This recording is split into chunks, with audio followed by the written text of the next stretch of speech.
Welcome. In this video I will show you how to force quit Excel on Windows. First of all, be aware that no changes will be saved in your file, and all the progress since the last save will be lost once you force quit the Excel file. But if you want to do this, you can use the combination of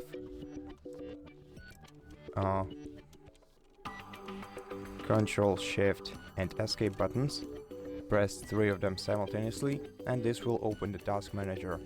Now once you open the task manager, right click the Excel program right here in Processes tab, then select End Task, and this will force quit your Excel. And that's it. Thank you for watching this video. If you liked it, consider subscribing to our channel, leave us a like in the comment below, and I'll see you in the next one.